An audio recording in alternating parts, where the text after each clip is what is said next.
I'm Andrea Bang. 안녕하세요. You're listening to the number one podcast, Midnight Express. Stay tuned. 드라마를 사랑하는 전 세계의 시청자 여러분, 저희는 본격 드라마 유튜브 미드나잇 익스프레스. 바뀐 포맷으로 처음 인사드립니다. 그렇습니다. 스탠리의 한드 코너, 한드 특집 코너가 새로 생겨서 3월부터는 개별 코너로 여러분 이렇게 뵙게 됐습니다.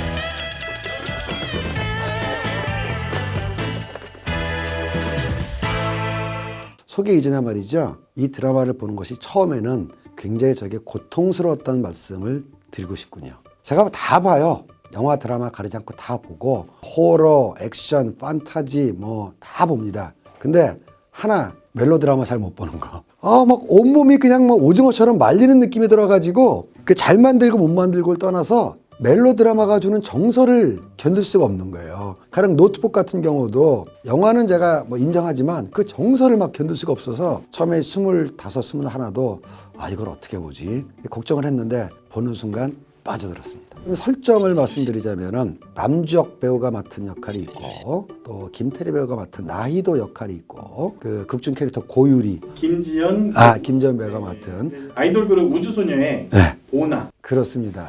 이제 그 시대 배경은 1998년 외환위기, 우리가 보통 IMF라고 얘기하는데 외환위기가 벌어져서 IMF가 이제 들어오게 됐죠. 어쨌든 이제 IMF 시절을 배경으로 남주혁이 맡은 캐릭터는 굉장히 부유하고 잘 사는 집안이었는데 아버지의 사업 실패로 아버지는 이제 도망치고 가족이 뿔뿔이 흩어져 가지고 나락으로 떨어져 버리는 그런 캐릭터고, 고유리라는 캐릭터는 펜싱만 보고 살아온 이 펜싱 에이스 김태리 배우가 맡은 캐릭터는 그렇게까지 펜싱은 잘하지 못하지만 자기에 대한 끊임없는 긍정과 낙천적 성격, 그리고 자기 친구인 고유미의 팬이 돼서 그 아이처럼 되고 싶다라는 열망을 가지고 펜싱에 전념하는 그런 캐릭터예요. 그래서 새 청춘에 충돌하는 그런 꿈과 희망, 대립 이런 걸 다루고 있고, 나이도의 어머니라든가 코치라든가 이런 다양한 캐릭터가 나와서 정말 줄거리와 인물의 하모니를 보여주는 그런 아주 재미난 작품입니다. 한간에 의하면은 응파를 이은 응구다. 제작진은 달라요.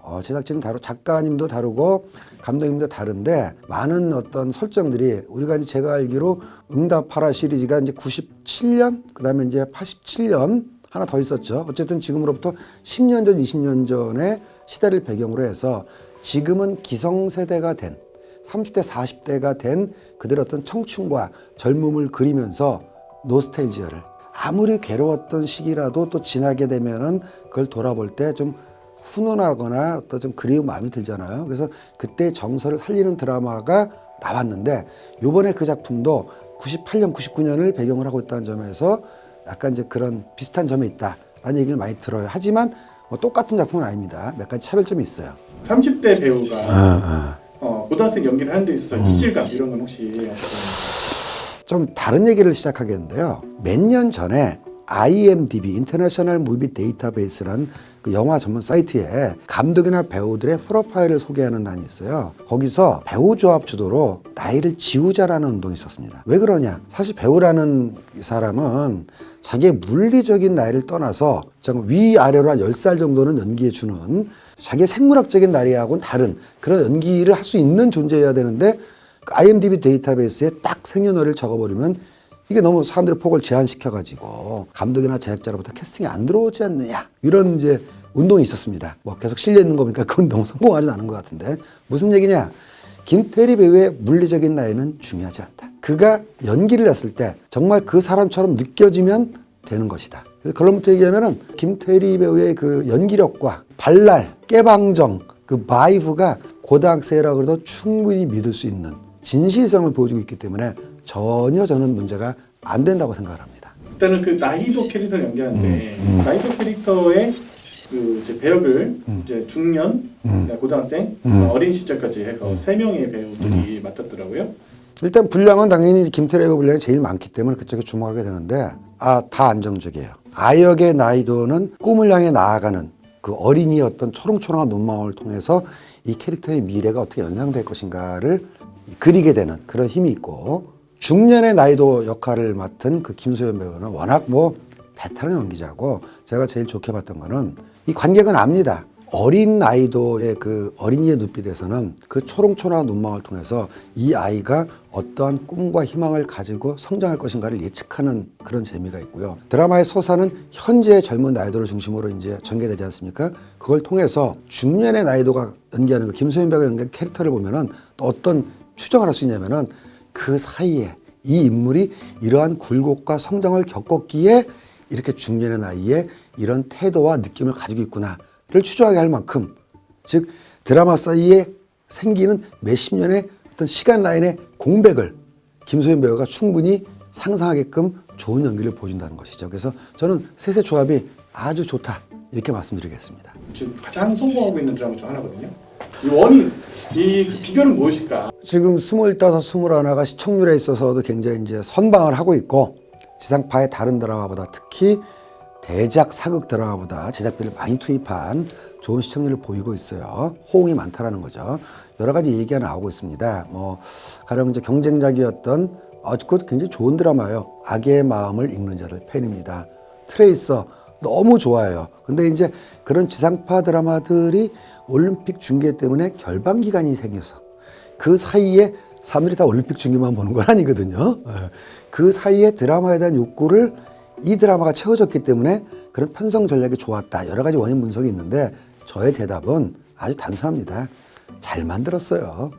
잘 만들었고 재미있으면 어떤 일이 벌어져도 관객들은 귀신같이 알아서 보거든요. 그래서 가장 큰 원인은 완성도가 높다. 이거를 제가 원인으로 말씀드리겠습니다. 어떻게 보면 굉장히 우리나라의 또 90년 후반이 굉장히 역동적이고 어려운 시기였잖아요. 그 시기에 대한 향수까지 좀 불어일으킨 게 드라마의 성공 요인입니다.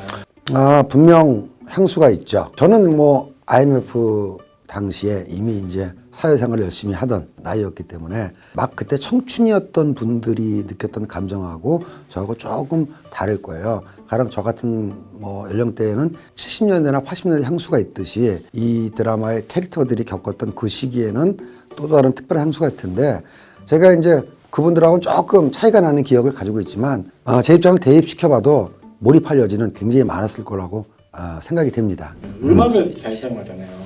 음악 부분은 좀 어떠셨어요? 음악, 특히 대중음악은 그 시대에 유행하던 대중음악은 영화나 드라마에서 당시의 시대 분위기를 내는데 아주 효과적으로 쓰이는 장치입니다.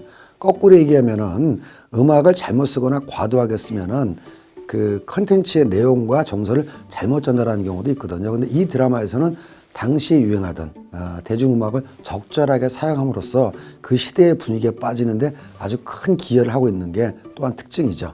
아날로그 감성, 뭐 고증이라든가 뭐 작가의 어떤 그 취재라든가 이런 것들이 굉장히 좀 빛을 발하는 부분이 아닐까 그런 생각이 좀 들더라고요. 이 드라마를 통해서 아날로그 감성을 얘기하는 부분이 굉장히 많은데, 사실은 아날로그와 디지털의 과도기의 감성이라고 볼 수가 있겠죠. 90년대 말이라면은 이제 아직도 PC 통신이 있던 시절이고, 사람들이 이제 그 스트리밍이라든가 다운로드보다는 비디오나 DVD나 또 뭐 카세트 테이프를 듣던 시기이지만 한편으로는 또 이제 디지털에 익숙해던 시기니까 그런 전환기의 감성을 이 드라마가 적절하게 녹여주고 있는데, 아마 거기에는 이 드라마를 만든 작가라든가 감독님이라든가 제작진들이 또 그때 감성을 잘 아는 분들이라서 그런 구현이 가능하지 않았을까 싶네요. 예. 작가, PD도 유명한 작품도 또 하셨어요. 그렇죠. 저는 뭐 당연히 이제 연출자, 감독님도 뭐 훌륭한 분이시지만 이 드라마의 성공에는 작가, 대본의 힘이 절대적이라고 생각합니다. 물론 오해하지 마세요. 대본만 좋았다든가 대본 외에 다른 거는 아니다라는 뜻은 아닙니다. 결국 작품이 잘 나오려면은 연출, 대본, 연기 이 세 개 다 적절하게 이제 시너지를 발휘해야지 이렇게 좋은 작품이 나오는데, 뭐니 해도 그 시작은 대본이죠. 영화 같은 경우는 시나리오고 드라마 같은 경우는 대본입니다. 왜냐하면 대본이 좋아야지 거기서부터 시작이 돼요. 대본이 좋아야지 감독이 연출에 대한 영감을 받고 비전이 쫙 그려지고, 대본이 좋아야지 연기자가 대본을 리딩을 할 때 그 입에 딱딱 붙는 캐릭터의 그 퍼스널리티를 정확하게 요약해주는 그 대사를 자기가 리딩함으로써 캐릭터를 형상화하는데, 그리고 자기가 자기의 배우는 자기의 신체와 표정을 통해서 표현하는 예술가 아니겠습니까? 그런 것들을 좋은 대본이 활성화시킨다는 얘기죠. 영감을 준다는 얘기예요. 그러면 대본이 좋으면 연출도 잘 되고 연기도 잘 되고 이 상박자가 딱 맞아 떨어지면서 이런 좋은 작품이 나오게 되는 겁니다. 저는 일단 대본 제일 먼저 감사드리고 싶고, 이 작가님이 그전에도 이제 WWW라는 그 작품으로 데뷔를 하시면서 이미 필력 입증하셨고, 물론 이제 계보입니다만 꼭 그분이 이제 영향을 받았다기보다 이분의 이제 사수가 김은숙 작가 아니겠습니까? 제왕, 한국 드라마, 멜로드라마의 이 대모이신 김은숙 작가님에서 사사하신 경력도 있기 때문에 이런 필력이라든가 구성력, 캐릭터를 빚는 조연 능력이 아주 잘 발휘된 이유라고 생각을 합니다. 뭐 그렇다고 김은숙 작가의 그런 걸 그대로 옮겼다라는 게 아니라 그런 스승 밑에서, 선배 밑에서 받은 영향이 더 좋게 본인한테 이제 발휘가 됐다, 그런 뜻입니다. 네. 보면서 작가가 김태리 배우를 이렇게 정해놓고 대본 썼다라고 생각이 되는 혐의가 많이 보이더라고요. 여기서부터는 저의 이제 추정의 영역인데, 작가가 배우 활용법을 안다라는 것은 이런 겁니다. 그 전에 이제 본인이 참여했던 미스터 선샤인이라든가 김태리 배우의 작업을 같이 해보면서 아마 작가님이 아셨을 거예요. 이 배우의 업, 다운, 캐릭터 변화의 폭이 작품에는 예를 들어 미스터 선샤인이 이 정도 나왔지만 실질적으로는 이렇게 넓고 깊구나라는 거를 내부자가 아니면 모를 수 있는 배우의 잠재력을 앞의 작품을 통해서 알았을 가능성 하나. 두 번째는 뭐냐면은 본인이 참여했던 작업을 배우가 연기로 표현한 걸 보면서 내가 쓰는 글이 이 배우를 만나면은 어떤 식으로 구체화될 수 있겠구나. 거기에 대한 감을 잡은 거 하나. 이렇게 해서 배우를 잘 활용했다.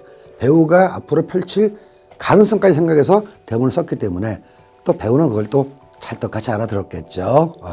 이 작가님이 여태까지 내가 다른 작품에서 보여줬던 모습 말고 다른 걸 또 이렇게 끄집어내도록 대본을 썼네. 그럼 배우 입장에서 신나게 잘할 수밖에 없는 거죠. 네. 펜싱이라는 그 생소한 스포츠를 드러났을 때 관객들이 느끼는 감정. 저는 이 드라마가 펜싱을 소재로 했다는 점을 또 아주 영리한 선택이라고 봅니다. 사실 스포츠 드라마는 굉장히 좋은 소재임에도 불구하고 한국에서는 여태까지 영화든 드라마든 스포츠를 소재로 한 작품이 많이 나오지가 않았고, 나왔어도 성공하기 힘들었어요.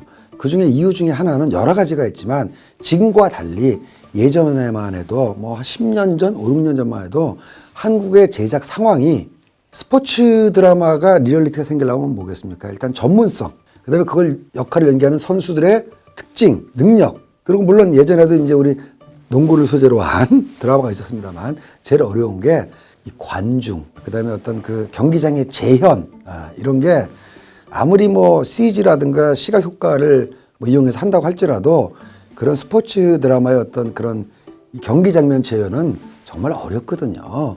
그런 의미에서 상대적으로 적은 인원이 나오는 구기 종목보다는 펜싱을 선택한 것도 굉장히 이제 영리했고, 물론 대회 장면도 나옵니다만은 그 주요 펜싱 장면이 훈련이라든가 선발전이라든가 이런 걸 통해서 하나씩 주인공이 성장하는 과정을 따라가고 있거든요. 이게 굉장히 영리한 선택이라는 게, 일단 펜싱이 뭡니까? 칼과 칼을 가지고 선수끼리 대결하는 종목 아니겠어요?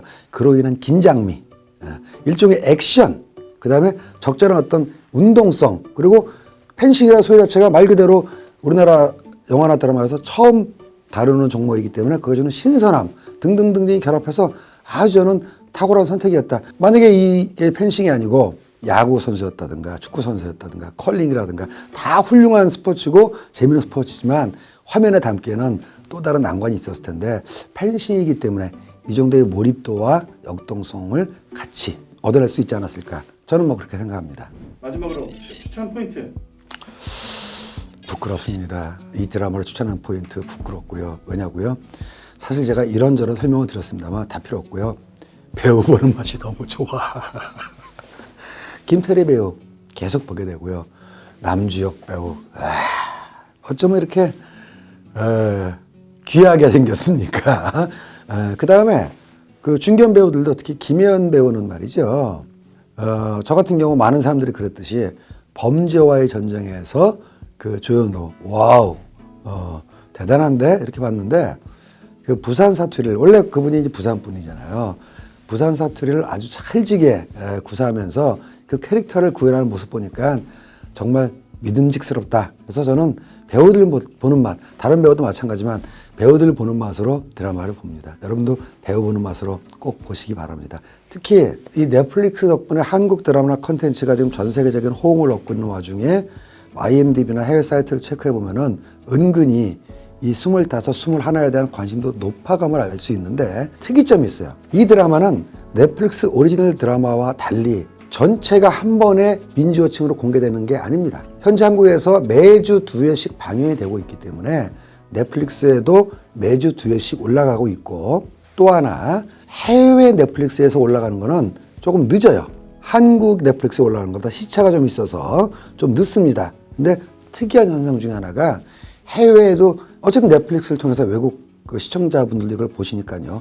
특이한 현상 중에 하나가 이 25, 21을 빨리 보고 싶어가지고 VPN을 통해서 우회해서 한국과 동시에 넷플릭스에 접속해서 이 드라마를 보는 관객들도 꽤 있다라는 점, 그리고 그런 멘션들이 소셜미디어를 통해서 꽤 돌고 있다는 점에서 저는 놀랐어요. 이거는 정말 우리가 불과 몇 년 전에 아직 한국에서 런칭하지 않은 외국 OTT 서비스를 보기 위해서 VPN 비용까지 지불하면서 봤던 그런 현상인데 난 좀 기다려서 보면 되지. 뭘 그렇게 VPN까지 우회해가면서 한국 넷플릭스에 접속해서 보나. 근데 입장을 바꿔보면은 그만큼 보고 싶은 거거든요. 그런 의미에서 그냥 넷플릭스 드라마하고는 또 다른 TVN에서 방송하고 있고 넷플릭스를 통해서 전 세계로 송출되고 있는데 그런 의미에서 뭐 단박에 뭐 전 세계 1위를 하고 이런 화려함은 없지만 제가 볼 때는 나의 아저씨처럼 정말 전 세계 시청자들의 마음을 사로잡는 스타디셀러로 갈수록 올라가지 않을까 이렇게 전망합니다. 자, 3월의 스탠리 초이스는 25, 21 한국 드라마 25, 21 멜로 드라마라면 도저히 견딜 수 없었던 야제마저도 빠져들게 만들었던 25, 21에 대해서 소개해드린 자리였고요. 자, 그럼 저는 또 다른 한국 드라마로 찾아오겠습니다. See you next movie!